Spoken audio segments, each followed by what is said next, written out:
আলাইকুম, আশা করি আপনারা সবাই ভালো আছেন। আমি আলহামদুলিল্লাহ আমি ভালো আছি। আজকে আমরা অনেক একটি গুরুত্বপূর্ণ ও সহজ একটি টপিক টেক কোয়েশন নিয়ে আলোচনা করব। টেক কোয়েশন বলতে একটি বাক্যের শেষে প্রশ্ন জুড়ে দেওয়াকে বোঝায়। এই টেক কোয়েশন আমরা দুই প্রকার, একটি হচ্ছে অ্যাফার্মেটিভ আর একটি হচ্ছে নেগেটিভ। অ্যাফার্মেটিভ বলতে হ্যাঁ বোধক আর নেগেটিভ বলতে না বোধক বোঝায়। এক্সাম্পল হিসেবে যদি আমরা বলি ইউ গো, তুমি যাও, এটা হচ্ছে অ্যাফার্মেটিভ, অর্থাৎ এখানে কোনো না বোধক বা নেগেটিভ কোনো কিছুই দেখা যাচ্ছে না। ইউ ডোন্ট গো, এখানে এই ডোন্ট দ্বারা কিন্তু নেগেটিভ বোঝাচ্ছে, সুতরাং এটি নেগেটিভ। এখন এই টেক কোয়েশনকে স্টেটমেন্ট বলা হয়। এই স্টেটমেন্টে যদি হ্যাঁ বোধক হয় তাহলে টেকটি হবে না বোধক। সাপোজ এই দেখো এখানে ইউ গো আছে, এটা হচ্ছে এই স্টেটমেন্টটা হচ্ছে একটি হ্যাঁ বোধক। এটাকে যদি আমরা টেক কোয়েশন করি তাহলে এটাকে আমাদের না বোধক করতে হবে। সিমিলারলি টেক কোয়েশনের যদি না বোধক মানে স্টেটমেন্ট যদি না বোধক থাকে তাহলে টেক যেটা সেটাকে আমাদের হ্যাঁ বোধক করতে হবে। যেমন ইউ ডোন্ট গো, এটা হচ্ছে না বোধক। এই স্টেটমেন্টটা যখন আমরা টেক কোয়েশন করবো তখন এটাকে হ্যাঁ বোধক করতে হবে। আর এই টেক কোয়েশনের উত্তরে সর্বদা প্রোনাউন ব্যবহার করতে হবে, যেমন ইউ এর প্রোনাউন ই।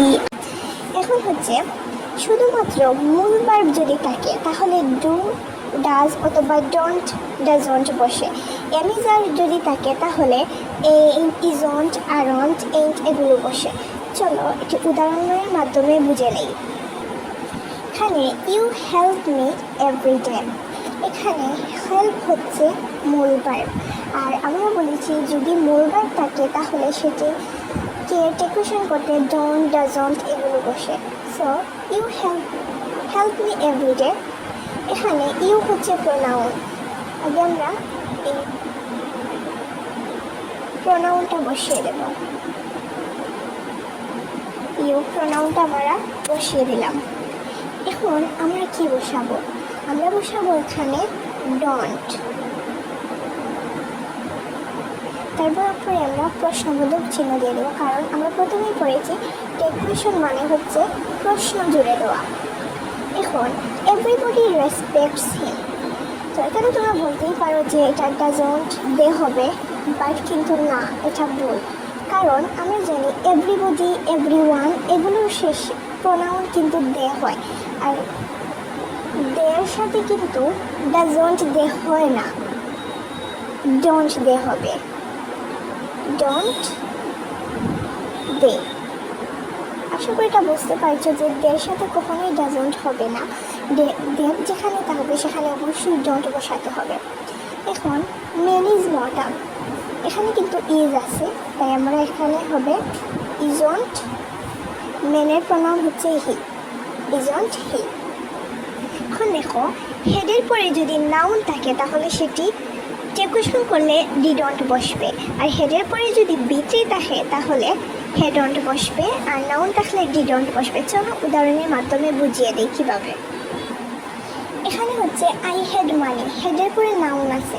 আমরা পড়েছি যদি হেডের পরে নাউন থাকে তাহলে সেখানে ডিডন্ট বসে, তো আমরা এখানে ডিডন্ট বসাবো। আই হচ্ছে প্রোনাউন, ডিডন্ট আই। এখন I had been waiting for 7 PM, এখানে হেডের পরে বিটি আছে, তাই এখানে হবে হ্যাডন্ট আই।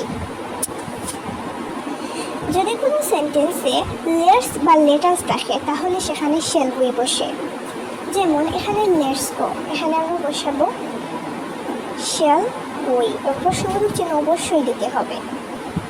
যদি ইম্পারেটিভ সেন্টেন্সটি হ্যাঁ বোধক থাকে তাহলে আমরা যে টেক কোয়েশন করার সময় অনটি বসাবো, আর যদি না বোধক থাকে তাহলে উইলি বসাবো। এখানে প্লে ফুটবল, এটি হচ্ছে পজিটিভ, তাই আমরা এখানে অনটি বসাবো। এক্সক্লেমেটরি সেন্টেন্সে ভার্ব যদি উচ্চ থাকে তাহলে সেন্টেন্স বুঝে সাবজেক্ট এবং ভার্বটি আমাদেরকে ধরে নিতে হবে। যেমন এখানে আছে হোয়াট অ্যান আইডিয়া, এটা হচ্ছে একটা এক্সক্লেমেটরি সেন্টেন্স। সো আমরা উত্তরে বলতে পারি it is a good idea বা it is a bad idea, এরকম আমরা বলতে পারি। এই যে it is a good idea, এখানে আমাদের ইজ আসে, সো এটি কিন্তু উজ্জ। তো আমরা এখান থেকে বুঝতে পারলাম যে এখানে ইজন্ট আছে, এখানে হবে isn't it.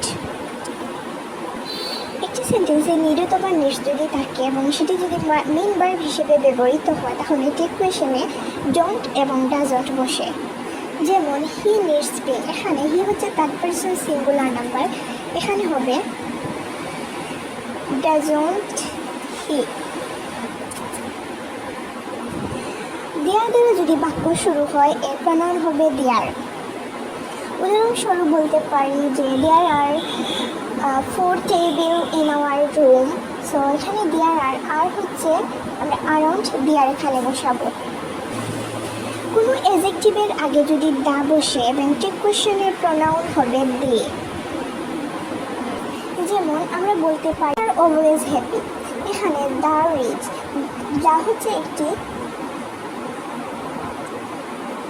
The rich, rich হতে অ্যাডজেক্টিভ আর অ্যাডজেক্টিভের আগে দা রয়েছে, তাই এখানে এর প্রনাউনটা হবে দে। আর দ্য রিচ আর অলওয়েজ হ্যাপি থাকার কারণে অ্যারাউন্ড দে হবে।